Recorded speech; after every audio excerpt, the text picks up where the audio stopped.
दोस्तों आप सभी का वेलकम करता हूं दक्ष एडवाइस के इस लेटेस्ट वीडियो में। और इस वीडियो में आपके साथ में सबसे पहले बात करना चाहूंगा दिल्ली के इलेक्शन के बारे में। अगर बात करी जाए तो आज का दिन हमारे देश की राजधानी दिल्ली के लिए बेहद महत्वपूर्ण है, क्योंकि आज ही के दिन यानी कि 8 फरवरी 2025 को दिल्ली इलेक्शन का रिजल्ट आने वाला है और पता चलेगा कि दिल्ली के अंदर अब कौन सी पार्टी की गवर्नमेंट देखने को मिलेगी। जो अभी तक का रुख है उसको देख करके मानना बिल्कुल सही होगा। हम कह सकते हैं कि नतीजे लगभग बिल्कुल साफ हो चुके हैं कि बीजेपी यहां पर भारी बहुमत से जीतती हुई दिखाई पड़ रही है और अन्य सभी पार्टी से कंपैरिजन में काफी ज्यादा वोट उनके फेवर में आता हुआ दिखाई पड़ा है। तो बीजेपी की एक प्रचंड जीत हमको दिल्ली के अंदर देखने को मिलेगी। इसकी संभावनाएं 99.99% तक मान के चल सकते हैं और इसका फायदा पॉलिटिकल रूप से तो होगा ही होगा, लेकिन हम लोग पॉलिटिकल चीजों को डिस्कस नहीं करते हैं। मैं बात करूंगा आपके साथ में स्टॉक मार्केट के अंदर इस प्रचंड जीत का फायदा किस प्रकार से हमको मिल सकता है, कैसे वेदांता, IRFC, रिलायंस, अडानी, अंबानी, जो भी आपके मान के हाथ में स्टॉक हैं वो सब के सब आपको फायदे में आते दिखाई पड़ सकते हैं और यहां पे कुछ बड़ी चीजें हम लोग को देखने को मिल सकती हैं। इन चीजों के बारे में डिस्कशन आपके साथ में डिटेल में करूं उससे पहले मेरा यह कहना जरूरी होगा कि यह वीडियो आपके साथ में किसी भी प्रकार की रिकमेंडेशन के बेसिस पे डिस्कस नहीं किया जा रहा है। मैं सेबी का रजिस्टर्ड एनालिस्ट नहीं हूं, किसी भी आधार पर आपको स्टॉक खरीदने बेचने की सलाह देना यह मेरा काम नहीं है। यह वीडियो आपके लिए फ्रेंडली बेसिस पे लर्निंग मॉड्यूल हो सकता है, लेकिन इससे ज्यादा इस वीडियो को तूल देने की गलती मत कीजिएगा।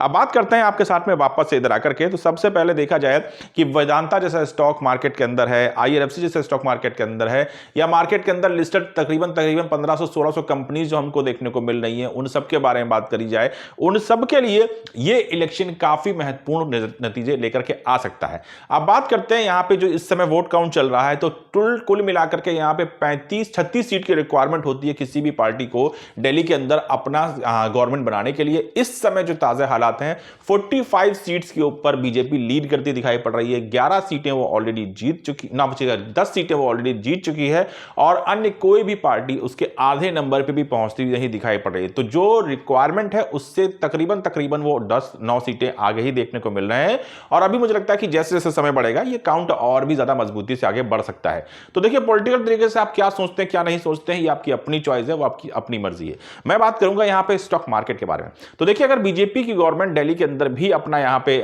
सीएम लेकर के आ सकती है, यानी कि अपनी गवर्नमेंट बना लेती है, तो दिल्ली में भी आपको डबल इंजन सरकार देखने को मिलेगी, जिसका फायदा बीजेपी को होगा, जिसका फायदा देश को भी होना चाहिए, लेकिन इसका डायरेक्ट फायदा आपको स्टॉक मार्केट के अंदर होता हुआ दिखाई पड़ता है। क्योंकि स्टॉक मार्केट जिस चीज के ऊपर सबसे ज्यादा मजबूती से काम करती है वो होती है कंसिस्टेंसी, स्थायित्व के बारे में। तो अगर आपके अंदर देश के अंदर जो गवर्नमेंट सेंट्रल में देखने को मिलती है वही आपके स्टेट को भी रन करती दिखाई पड़ती है, तो इसका मतलब यह है कि देश के अंदर जो है किसी प्रकार की जो मैं कह सकता हूं कि उथल पुथल नहीं मची है और चीजें सामान्य तरीके से चल रही हैं, गवर्नमेंट के अंदर किसी प्रकार का आक्रोश नजर नहीं आता है। तो अगर इस प्रकार की स्मूथ आपको एनवायरनमेंट देखने को मिलता है तो इसका सबसे ज्यादा फायदा अगर बिजनेस पॉइंट ऑफ व्यू से देखा जाए तो आपको स्टॉक मार्केट के अंदर मिलता हुआ दिखाई पड़ता है। और जिस प्रकार से बीजेपी लगातार अपने पिछले कुछ इलेक्शंस में जीतती हुई आई है, इसका फायदा हमने देखा है कि 2020 में जो मार्केट आपको 7600 के ऊपर गिरती दिखाई पड़ी थी, वो आज आपको 26000 के ऊपर की लीड बना चुकी है और 23000 के ऊपर भी भले ही मार्केट खड़ी है, लेकिन ये भी नंबर पिछले 4 सालों के आधार से कमजोर नहीं कहे जा सकते हैं।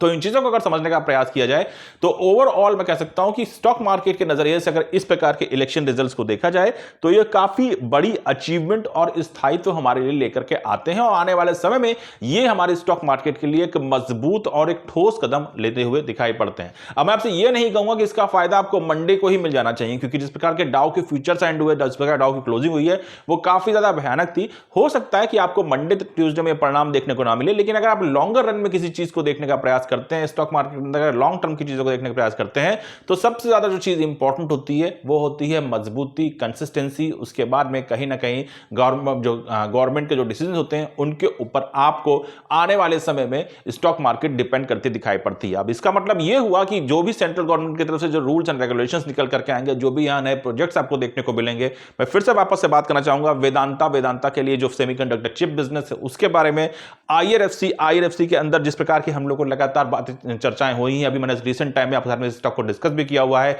कई सारे प्रोजेक्ट्स इसके पास में हमको देखने को मिल रहे हैं जिनकी जो कार्य क्षमता है वो तेजी से इंटेंसिटी के साथ में हमको आने वाले समय में बढ़ती दिखाई पड़ सकती है। अन्य भी जो सेक्टर्स हैं, अन्य भी जो स्टॉक्स हैं, अन्य भी जो प्रपोजल्स हैं जिनके ऊपर एक गवर्नमेंट काम करना चाहती है वो आसानी से अपने जो प्रपोजल्स हैं उनको स्टेट के अंदर अप्लाई करती दिखाई पड़ सकती है। और इन सब का जो बड़ा फायदा होता है वो हमको स्टॉक मार्केट के अंदर होता हुआ दिखाई पड़ता है। ये चीजें हमने पास्ट में भी कई बार अनुभव की हैं और मुझे लगता है कि प्रैक्टिकल बेसिस पे भी समझने का प्रयास किया जाए तो इन सब का फायदा हमको देखने को मिलता है। तो डबल इंजन की सरकार पार्टी के लिए अच्छी होती है, देश के लिए अच्छी होती है, ये एक अच्छी बात है। लेकिन साथ ही साथ अगर बात कर जाए स्टॉक मार्केट के नजरिए से तो ये चीजें और भी ज्यादा मजबूती से कहीं ना कहीं हमारे देश के अंदर बाजार को बढ़ाने और मजबूत करने का प्रयास करती हैं, जिनका फायदा मैं फिर से कहूंगा कि शॉर्ट टर्म में आपको मिले ना मिले लेकिन लॉन्गर रन में ये चीजें आपके लिए जरूर से जरूर मार्केट के अंदर मजबूती को प्रदान करने का काम करती हैं। क्योंकि जो भी तमाम प्रोजेक्ट्स देखने को मिलते हैं, जो भी आपको तमाम गवर्नमेंट के आइडियाज देखने को मिलते हैं, उनके इंप्लीमेंटेशन में किसी प्रकार की रोकथाम जो होती है वो कम से कम देखने को मिलती है और वो चीजें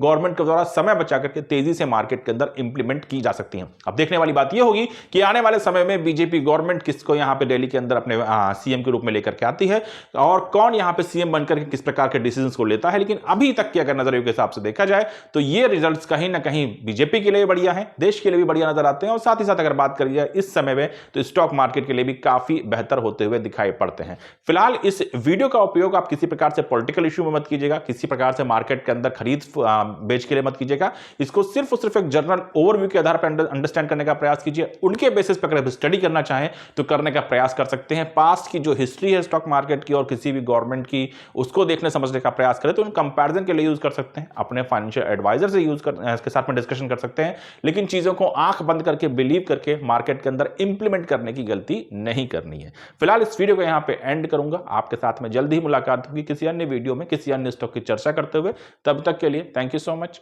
हैव अ नाइस डे।